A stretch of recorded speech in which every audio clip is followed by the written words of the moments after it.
Senhor presidente, senhoras e senhores senadores, em épocas marcadas pela baixa expansão da economia, quando o país luta contra o desemprego, ou deveria lutar, com novos investimentos, ou deveria propor, eu venho com um assunto aqui porque reforça aquele primeiro ano, senadora, minha amiga, companheira Cátia Abreu, aquele primeiro ano de luta que eu falava tanto sobre Zona Franca de Manaus, presidente.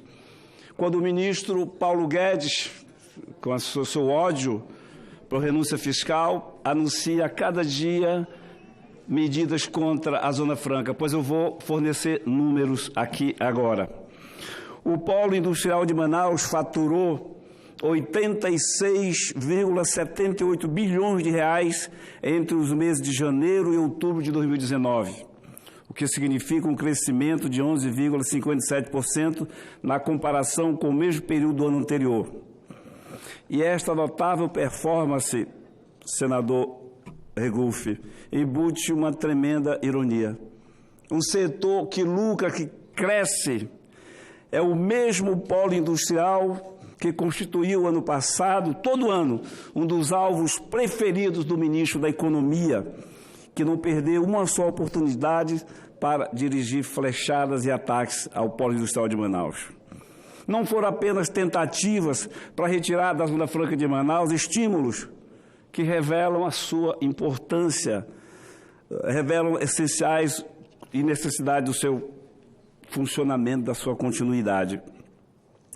O cerco à Zona Franca de Manaus não ficou no plano verbal, mas esforços concretos para prejudicar sempre aquilo que garante competitividade, direito assegurado na Constituição. Eu poderia aqui hoje, no reinício dos trabalhos, estar abordando assuntos da República, pertinentes somente à República, a reforma tributária, a reforma administrativa, limitar o mandato do ministro do Supremo e por aí adiante, mas não. Venho da Amazônia. Eu venho de um estado que é o maior estado da federação, que é referência, senador Contarato, na questão ambiental, porque nós, e eu bato no peito, nós preservamos 97% da nossa floresta, graças à Zona Franca de Manaus. Não quero falar dos segmentos, de quanto por cento, de quanto faturou. Senhor presidente Lazier, senhoras senadores, senhores senadores, após uma queda significativa no nosso porto de trabalhos do biênio 2015-16, e acompanhando a crise que o país atravessa, o Polo Industrial de Manaus chegou a 92.029 vagas, 92 mil empregos diretos. Pode botar 500 mil aí, pode botar 500 mil empregos indiretos, 500 mil, meio milhão, numa crise por emprego. A Zona Franca produz bens, a Zona Franca dá lucro e a gente tem diuturnamente que está aqui a se defender. Defender de um homem que odeia renúncia fiscal, de um homem que trata o Brasil como o Brasil fosse um só. Aquela visão que vem do exterior, aquela visão que vem da matriz, querendo nos tratar como colônia. Cada emprego criado representa um passo a mais na preservação ambiental.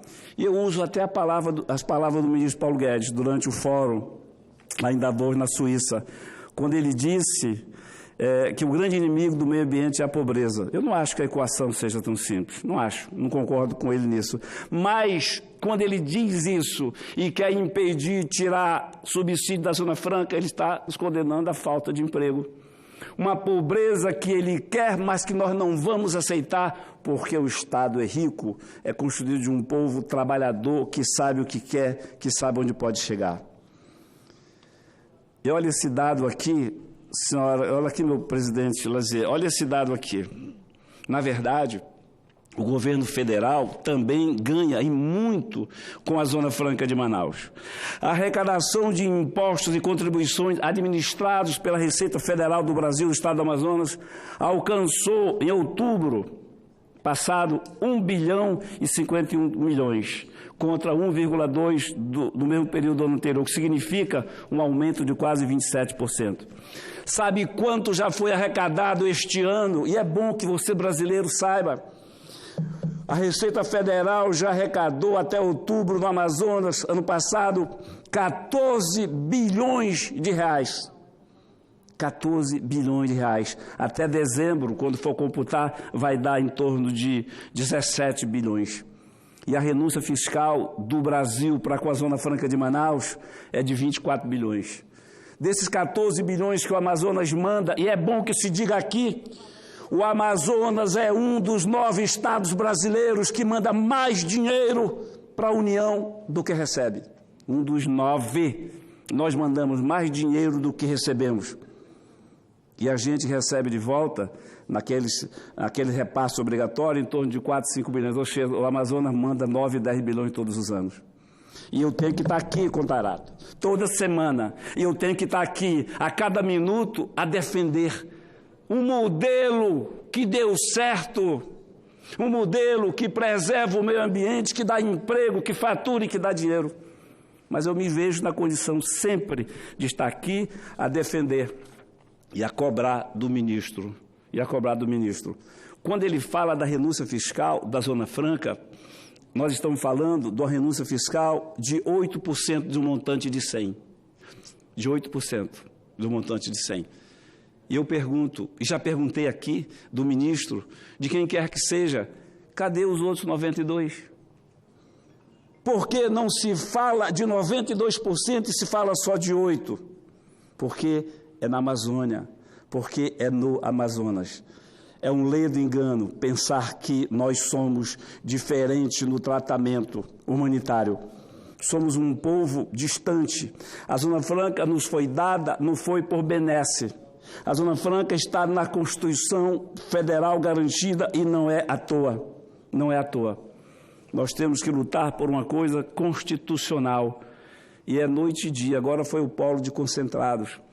Foi a lei de informática, a gente conseguiu, graças à compreensão destes senadores e senadoras, a gente conseguiu livrar mais uma vez.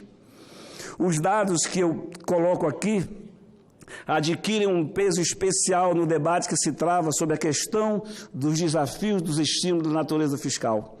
O montante do que o governo federal chama de subsídio retorna, em grande parte, ao próprio governo federal.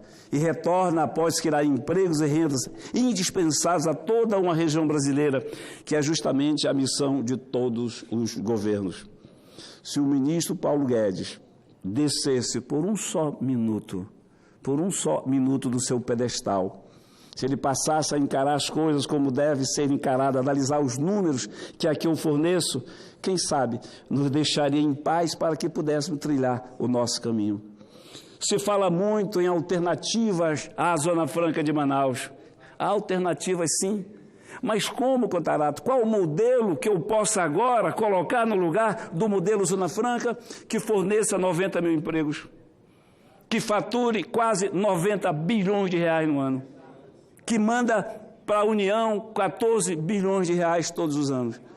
Qual o modelo? Uma vez o deputado Rodrigo Maia falou que precisava ter um outro modelo, o ministro Toffoli, e eu perguntei dele, me dê um modelo que a gente substitui na hora. Na hora. Mas como? A crise está aí, você quer mexer numa coisa que está dando certo. E eu cobro, Contarato, meu vizinho, eu cobro. A gente que defende tanta floresta em pé, que nos ajude, porque a Zona Franca, como está, mantém a floresta em pé. E essa floresta que está em pé, não foi que a gente, vamos deixar a floresta em pé porque é importante para o mundo. Não, foi consequência da Zona Franca. Foi consequência. O homem veio do interior, atrás de emprego, que a Zona Franca ofereceu, largou o machado, o serrote, a motosserra e veio trabalhar na fábrica de chaminés. Com isso, preservou, senadora Simone, a nossa floresta. Quanto custa e quanto o mundo pagaria para reflorestar 97% de um território que mede 1.500.000 e poucos quilômetros quadrados? Será que vamos ter que devastar para ter ajuda? Será que a gente vai ter que ser coitadinho para ter ajuda? Para chegar aqui cabisbaixo para ter ajuda? Não. O povo do Amazonas, quando me mandou para cá, um vereador da capital, saindo direto para o Senado, sabia o que eu ia dizer, João Paulo. Sabia o que eu sou capaz de dizer aqui em nome do povo do Amazonas.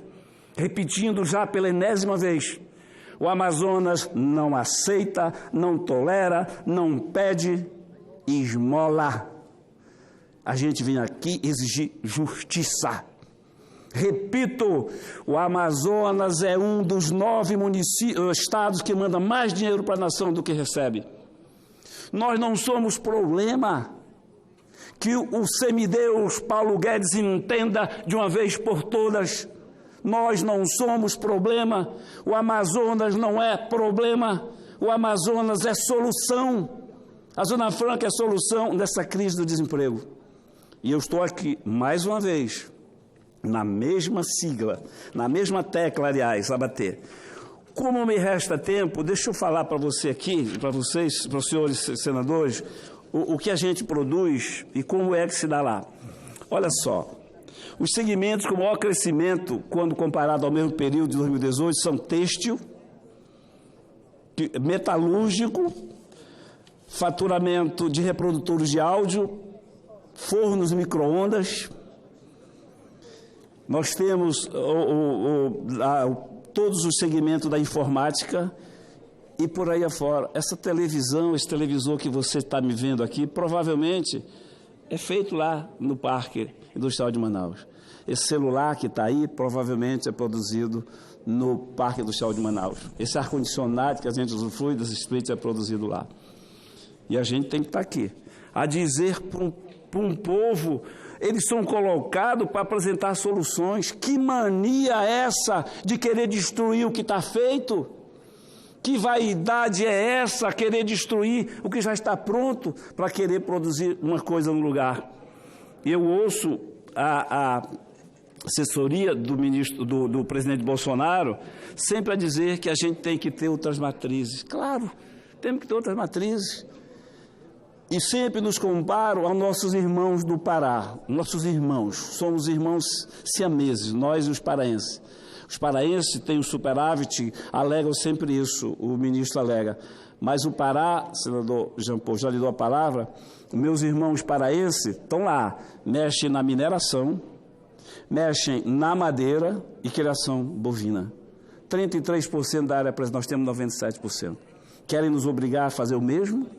É fácil, é fácil. Nos neguem, nos soneguem, nos tirem o tratamento diferenciado tributário garantido na Constituição, que a gente sabe o que fazer.